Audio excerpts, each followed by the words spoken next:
Welcome to the Get Published podcast, sponsored by Brodie Consulting Group. To get more information about our coaching, publishing, executive ghostwriting, and podcast production services, go to getpublishedpodcast.com. Hello, I am Paul Brodie, and thank you for joining us for another episode of the Get Published podcast, where we help authors get published with a proven system that works. Today, we're being joined by Stephanie Dalfonzo, author of Goodbye Anxiety, Hello Freedom. Stephanie, welcome to the show. Thank you, Paul. Thanks so much for having me on today.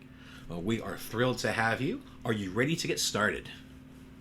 I sure am. All right. Question number one. What is the one piece of advice that you would give to a first-time author who is currently writing their book? I would say get out of your head and get into your breath, whether it's through meditation or just, slowing down to bring your breath into the moment, and get curious, like with the curiosity of a child. Get curious about, why are you writing the book? Is it because you want to be a New York Times bestselling author? News alert, spoiler, you probably won't. Is it because you have a story to tell and you want to share that story and make an impact in the world? Is it because you think you're going to make a lot of money on your book? That might not happen either. But to really get clear on, okay, you're going to write this book. Why? Maybe it's that you want to write the book so it positions you as the expert so you can get, speaking gigs and whatever. But to really get clear on your why. Why are you writing this book? Absolutely. I think that's such a great point, because once you know that why, everything else takes care of itself. Yeah, but I think, and you would certainly know this much better than I do, Paul, but I think that the majority of people who, are like, oh, I'm going to write a book, aren't really clear about why. Yeah. Why are you doing it? How are you going to be able to help other people? What are some of the struggles that you have? And I think when you can answer those questions, it makes it a lot easier. And it is the other people. Are you focusing on the reader, or are you focusing on yourself? And if you're focusing on yourself, you need to change that. Yes. You need to be able to share your story, but the mentality needs to be that you're helping others. Right. Well, what do you feel is the hardest part about getting published? Oh my gosh. Paul, I never dreamt that I was going to write a book. That was never in me. Before we started recording, I told you I was a celebrity radio DJ for 15 years.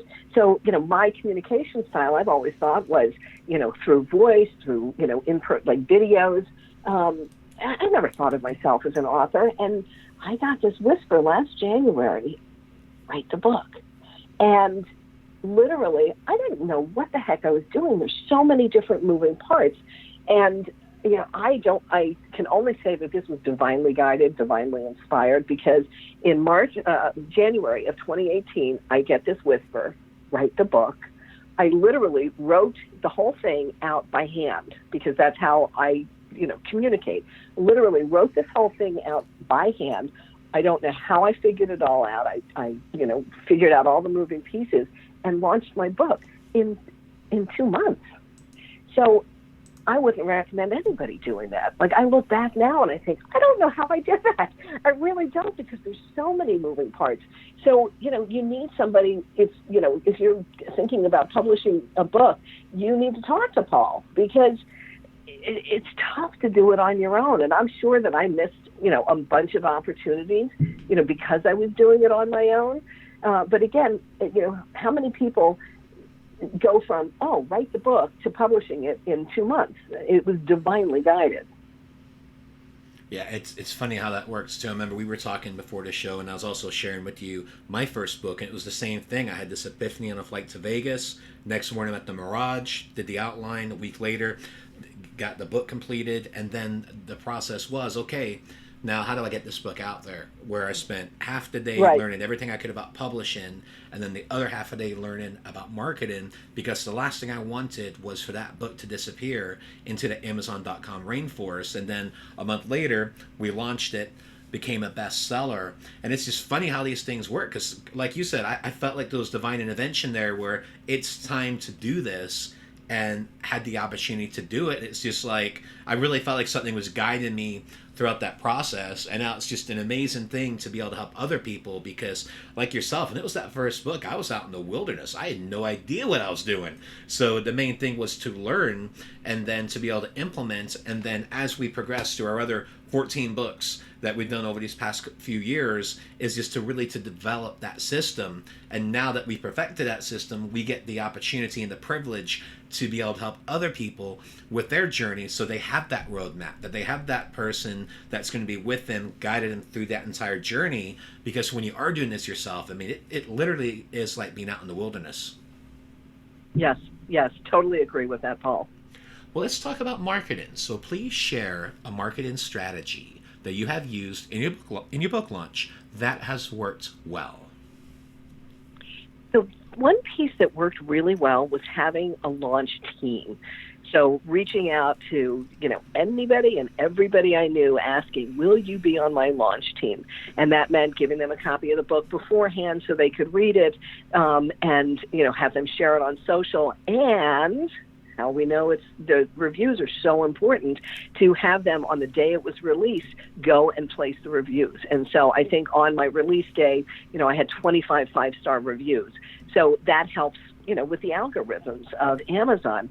And, it's also, we talk about social media, and so many people forget the social part of it. We're social beings. So, when you have this tremendous occasion in your life, like, we want to celebrate when there's weddings and birthdays and, all those things we want to celebrate with people. Think about your book launch as the same way, and have your tribe celebrate with you. And then it will help with the algorithms. I was, like number one in some category, for a short period of time because of that. And, that's easy to do, and I think in the end, unless you're a New York Times bestseller, it doesn't really mean a lot if you say, I was number one in this category on Amazon. But I think that, having people celebrating with me gave it a good welcoming into the world. Absolutely. At the end of the day, bestselling's bestselling. And it doesn't matter if it's Amazon, USA Today, New York Times. I mean, some people might think that, but I think for people that are out there wanting to share their story and to increase their credibility business-wise, bestselling's bestselling. And it doesn't matter if it's Amazon, Okay. New York Times, USA Today, and you did that. And one thing I'd like to take a little deeper dive into is you mentioned that you had 25 5-star reviews. So how many people did you reach out to be able to get those reviews? Because that's a great start, especially for a first book. I honestly don't know. I'm telling you, Paul, when I think back about that 2-month period of my life, it's kind of a blur, because Right. so much was happening at the Yeah. time, and I was just doing it. And so I honestly don't know how many I reached out to get those 25. So when you did this initially, when you were doing this reach out, were these people that were already on an email list, or were these like friends and families, your network? How were you able to actually process that to build this team? All of the above. Got it. All of the above. I reached out to a lot of people, and had like 25 show up. So you don't want to reach out to 25 people and count on them, because life gets in the way. And it's not because people are being rude or mean. It's just they're have their own life, and they're focused on their life, not yours. Yeah, and I think that's a very realistic thing too. I know we typically do the math when it's a first book. We expect 10 to 15% of the people we reach out to be able to eventually leave that review. So to get 25 reviews, obviously you times that by 10 or even more. There's a lot of people you have to reach out to, but at the end of the day, it's worth it, because when you do have that book out there, when you're able to get reviews into the double digits, it's just a great way to start. As you mentioned, it does trigger the Amazon algorithm, and it builds momentum for your book launch. Right, exactly. Well, speaking of books, I'd like to know, what is your favorite book, and what was the number one thing that you learned from it? Okay, so I'm going to share what my favorite book is now, because I'm a book lover. I always have been, and so my favorite book changes with time. My favorite book of this moment is called The Choice: Embrace the Possible by Dr. Edith Eva Eger. She is amazing. She's 91 now. She wrote this book last year when she was 90 years old. She's a Holocaust survivor.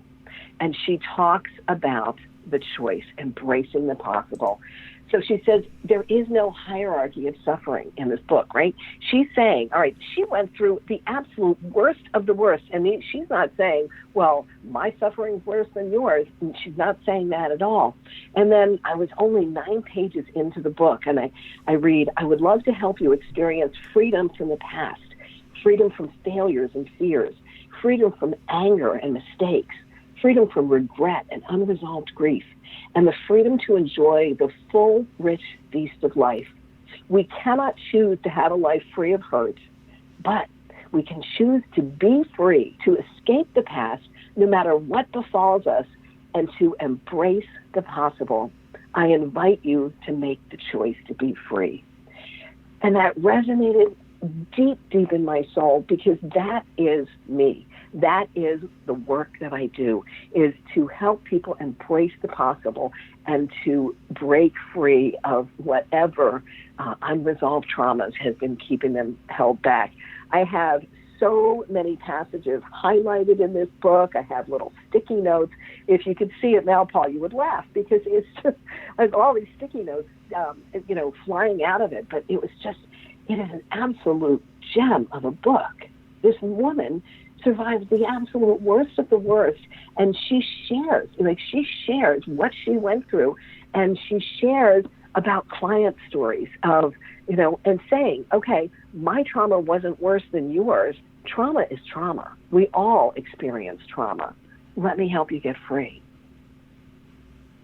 And I'd say it's a very powerful example, because it's a pretty amazing lady in her 90s doing that, surviving the Holocaust. I mean, I would say she definitely is a subject matter expert, to say the least, because if she can get past that, then we can get past it too. Oh, she's just an amazing, amazing woman. And for a final question, what is your favorite quote and why? Can I share 2? Sure. Okay, so just as an example of Dr. Edith Eva Eger writing this book at 90 years old, the oldest person I've worked with so far was 82 years old. The quote is, "It's never too late to be what you might have been." Like, she's an example of that. And then my other favorite quote is from Abraham Lincoln. "Most folks are about as happy as they make up their minds to be." Now, I'd ask why those are your favorite quotes, but I think that's pretty self-explanatory. Yeah, and that helps you to embrace the possible, right? It comes right back to her book. Absolutely. Well, Stephanie, I want to thank you for being a guest on the show. What is the best way for people to find you online? Online, you can find me at stephaniedalfonzo.com. Hopefully you'll put that in the show notes. Paul, because nobody's going to know how to spell it. And you can find me on Facebook, Twitter, LinkedIn, Instagram. And if you want to get 5 of the 35 techniques that are in my book for free, go to my website, stephaniedalfonzo.com, or the number 5, easyways-to-calm-anxiety.com. And Stephanie, do me a favor, spell out your website for us too. Okay, it's STEPHANIE, D like David, AL, F like Frank, ON like Nancy, Z like Zebra, O.com. Well, Stephanie, thank you once again for being on the show, and I wish you all the best in your author journey ahead. Thank you, Paul. Thank you so much. Thanks again for joining us today. To learn more about how you can be featured in our brand new Get Published business book, go to getpublishedpodcast.com.